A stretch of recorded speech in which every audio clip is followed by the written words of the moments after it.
Assalamualaikum warahmatullahi wabarakatuh. Kami dari kelompok 10 dengan mata kuliah Praktek Statistik akan menjelaskan tentang uji analisis varian atau ANOVA yang beranggotakan 1. Dwi Rifka Maharani, 2. Subekti Kartikasari, 3. Armiko Giri Avandi, 4. Muhammad Erik Triprasetyawan. Berikut penjelasannya. Analisis varian atau ANOVA. Analisis varians, analysis of variance atau ANOVA adalah suatu metode analisis statistika yang termasuk ke dalam cabang statistika inferensi. Uji dalam ANOVA menggunakan uji F karena dipakai untuk menguji lebih dari 2 sampel.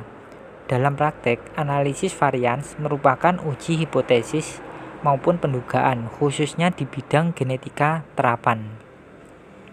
ANOVA atau Analysis of Variance digunakan untuk melakukan analisis komparasi multivariabel. Teknik analisis komparatif dengan menggunakan tes T, yakni dengan mencari perbedaan yang signifikan dari dua buah mean hanya efektif bila jumlah variabelnya 2. Untuk mengatasi hal tersebut, ada teknik analisis komparatif yang lebih baik, yaitu Analysis of Variances yang disingkat ANOVA. ANOVA digunakan untuk membandingkan rata-rata populasi, bukan ragam populasi. Jenis data yang tepat untuk ANOVA adalah nominal dan ordinal. Pada variabel bebasnya, jika data pada variabel bebasnya dalam bentuk interval atau rasio, maka harus diubah dulu dalam bentuk ordinal atau nominal. Sedangkan variabel terikatnya adalah data interval atau rasio. Adapun asumsi dasar yang harus terpenuhi dalam analisis varian adalah 1. Kenormalan.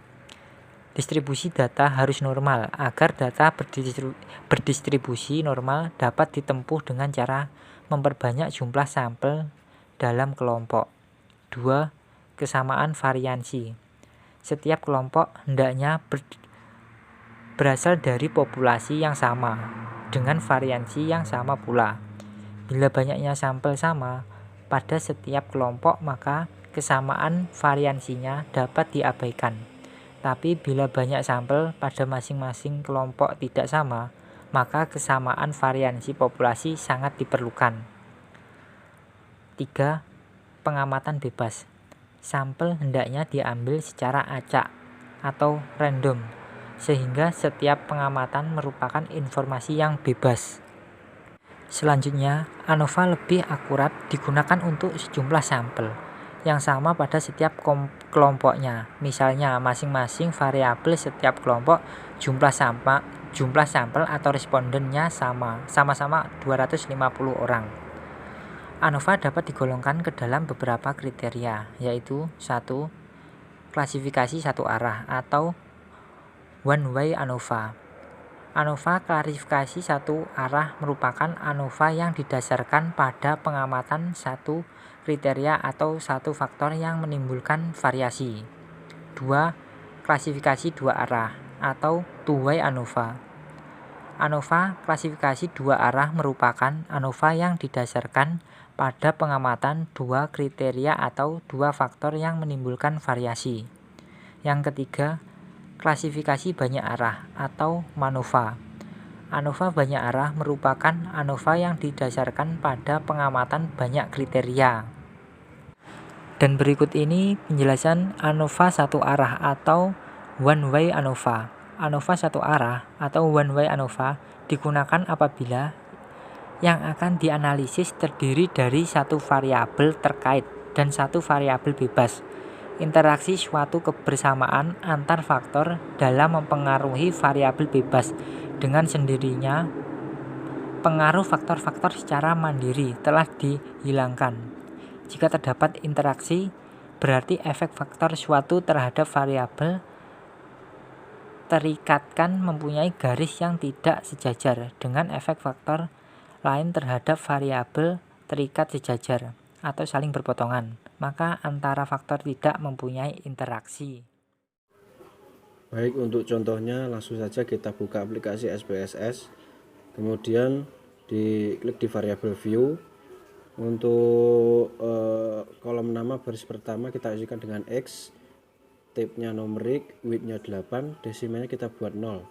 Kemudian label kita kasih merek, tulisan merek.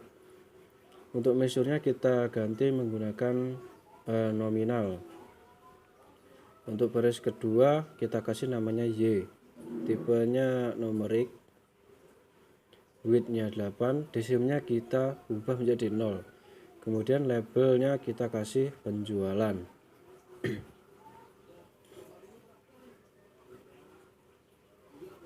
Measure-nya kita ubah menjadi scale. Untuk values-nya baris pertama kita klik pada non, kemudian isikan 1 pada value, kemudian labelnya adalah Samsung.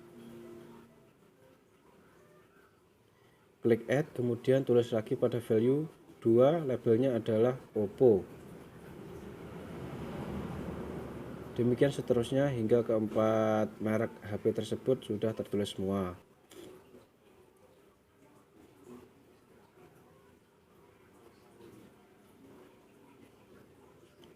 Setelah itu kita klik OK. Jika nama semua variabel sudah ditulis dengan benar, selanjutnya klik data view, lalu input data variabel merek ke kotak X dan variabel penjualan ke kotak Y. Jika data sudah lengkap, maka klik menu Analyze, Compare Min, kemudian One Way ANOVA. Maka akan muncul kotak dialog One Way ANOVA. Selanjutnya, pindahkan variabel penjualan ke kolom dependent list, lalu pindahkan variabel merek ke kolom faktor. Langkah berikutnya, klik post hook, kemudian muncul kotak dialog One Way ANOVA post hook multiple comparison. Pilih 2K, kemudian klik continue. Kemudian klik option, maka muncul kotak dialog One Way ANOVA option. Beri tanda centang pada descriptive dan homogeneity of variant test, lalu klik continue. Langkah terakhir adalah klik OK, maka akan muncul output SPSS yang kita butuhkan dalam 5 analisis ANOVA 1 faktor. Selanjutnya, pembahasan mengenai output SPSS dalam analisis ANOVA 1 faktor yang akan saya bagi menjadi 5 tahap. Yang pertama yaitu melihat perbedaan rata-rata penjualan 4 merek handphone. Berdasarkan output SPSS di atas, kita dapat melihat perbedaan rata-rata penjualan dari keempat merek handphone dengan rincian sebagai berikut. Yang pertama, rata-rata penjualan handphone Samsung sebesar 45,30, untuk Oppo sebesar 41,10, Vivo sebesar 39,00, dan Lenovo sebesar 35,70. Dengan demikian, maka secara deskriptif dapat disimpulkan bahwa rata-rata penjualan paling tinggi adalah handphone Samsung, yakni sebesar 45,30. Untuk kedua yaitu menguji kesamaan varian atau uji homogenitas. Berdasarkan output SPSS di atas diperoleh angka Levens statistik sebesar 2,508 dengan signifikansi atau probabilitas sig sebesar 0,074. Karena nilai signifikansi 0,074 lebih besar dari 0,05, maka dapat disimpulkan bahwa varian keempat kelompok penjualan handphone yang kita dibandingkan tersebut adalah sama atau homogen. Untuk yang ketiga, menguji apakah keempat sampel mempunyai rata-rata yang sama atau berbeda. Dasar pengambilan keputusan dalam analisis ANOVA. Yang pertama, jika nilai signifikansi atau sig lebih besar dari 0,05, maka rata-rata sama. Dan jika nilai signifikansi atau sig lebih kecil dari 0,05, maka rata-rata berbeda.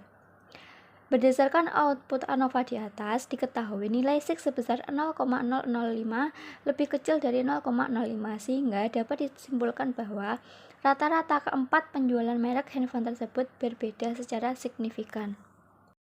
Yang keempat, mencari kelompok mana saja yang rata-rata penjualannya sama dan tidak sama. Pengujian 2K HSD adalah pengujian perbandingan jamak untuk menentukan apakah tiga rata-rata atau lebih berbeda secara signifikan dalam jumlah analisis varian. Sebagai contoh, kita akan membandingkan rata-rata penjualan handphone Samsung dengan Oppo. Angka perbedaan rata-rata untuk penjualan merek handphone tersebut adalah 4.200. Angka ini diperoleh dari nilai rata-rata atau pada output deskriptif untuk penjualan Samsung dikurangi dengan rata penjualan Oppo. Jadi 45,30 dikurangi 41,10. Sementara itu, perbedaan rata-rata penjualan berkisar antara min 3,05 sampai dengan 11,46 pada tingkat kepercayaan 95%. Untuk menguji apakah terdapat perbedaan rata-rata kedua merek handphone tersebut, maka kita harus melihat apakah nilai signifikansi hasil output SPSS lebih besar atau lebih kecil dari 0,05. Berdasarkan output di atas, diketahui nilai sig sebesar 0,415 lebih besar dari 0,05, maka dapat disimpulkan bahwa penjualan handphone Samsung dan Oppo adalah sama, dan perbedaan rata-rata penjualan secara deskriptif antara kedua handphone tersebut tidaklah signifikan. Selanjutnya, untuk membandingkan kelompok yang lainnya dilakukan dengan cara yang sama sebagaimana cara di atas. Untuk yang terakhir, melihat kesamaan rata-rata penjualan keempat merek handphone. Untuk melihat kesamaan rata-rata, maka kita akan menggunakan output 2K HSD. Berikut interpretasi tabel di atas.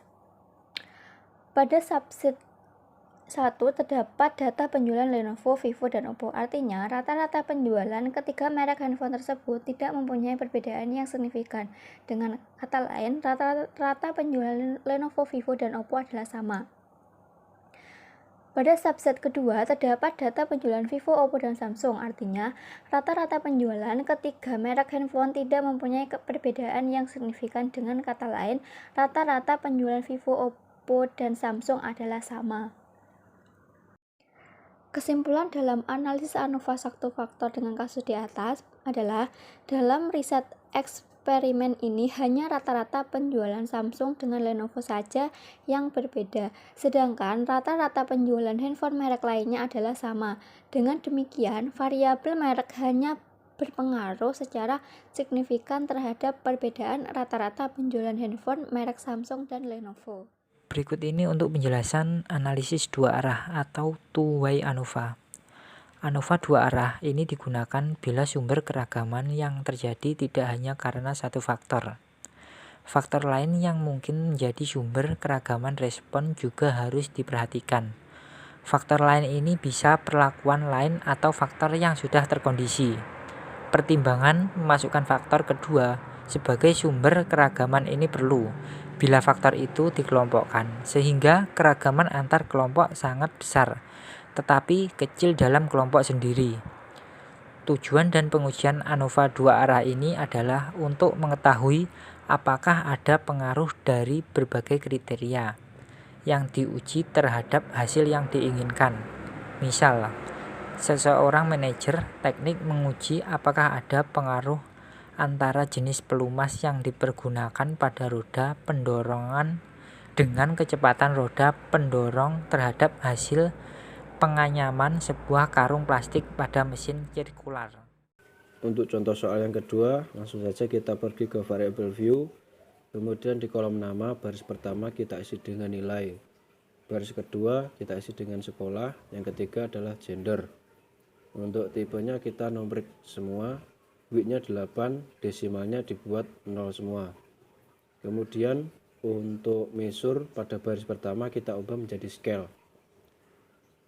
Kemudian untuk baris kedua pada values, klik kotak di kanan non, maka akan muncul value label.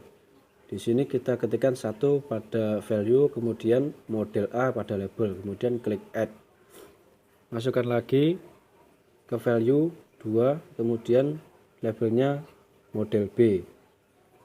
Kemudian masukkan lagi value-nya 3, labelnya model C.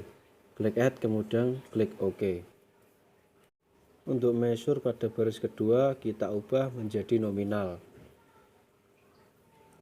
Lalu untuk baris ketiga kolom values kita klik lagi none, maka akan muncul values label, kemudian isikan 1, labelnya laki-laki, klik add, lalu isikan 2, labelnya perempuan, klik add, lalu klik OK. Untuk measure-nya kita ubah menjadi nominal.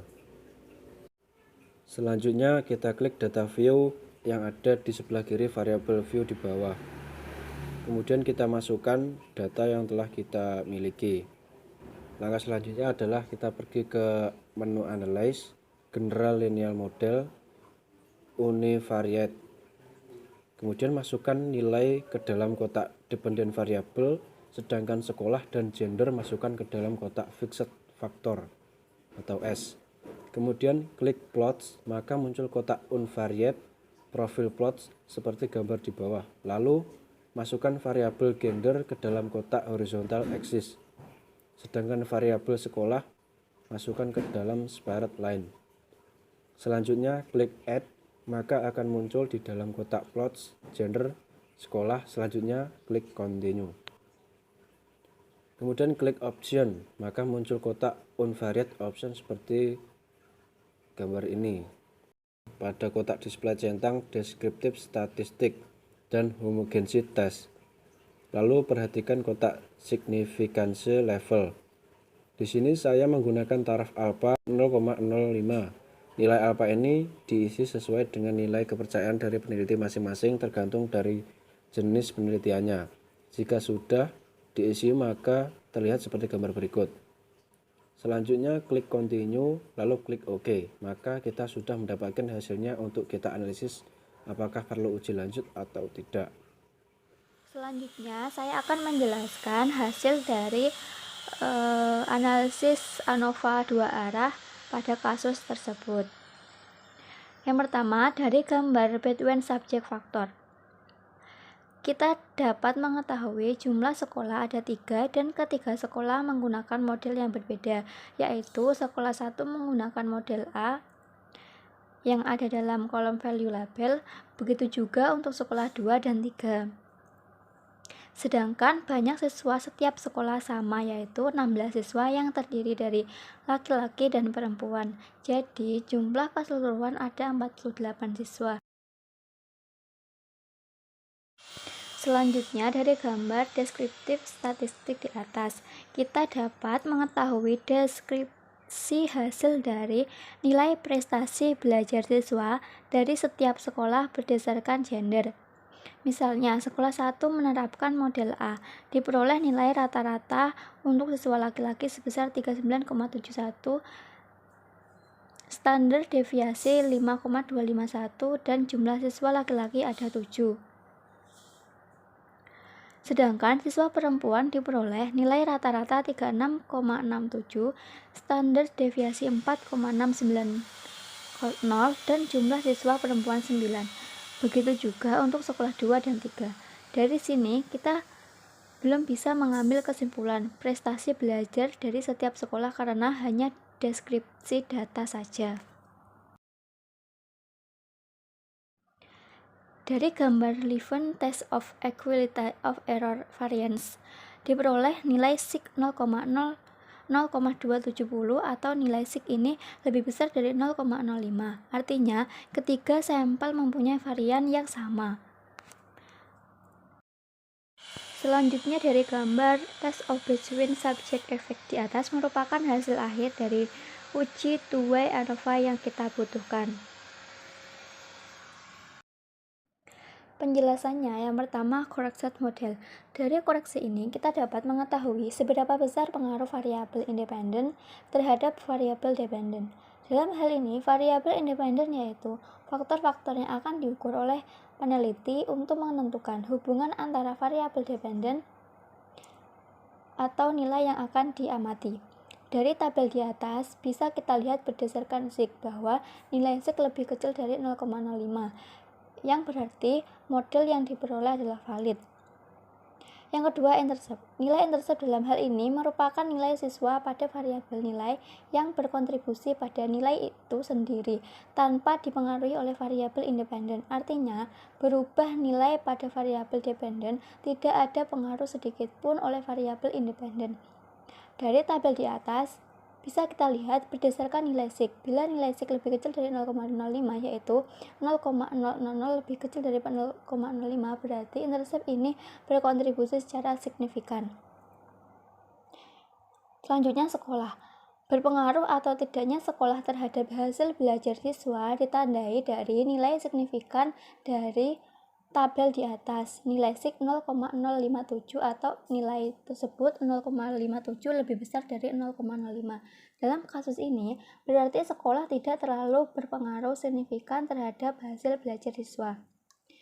Selanjutnya gender. Berpengaruh atau tidaknya gender terhadap hasil belajar ditandai dari nilai signifikan dari tabel di atas. Nilai signya 0,245. Yang itu berarti lebih besar dari 0,05.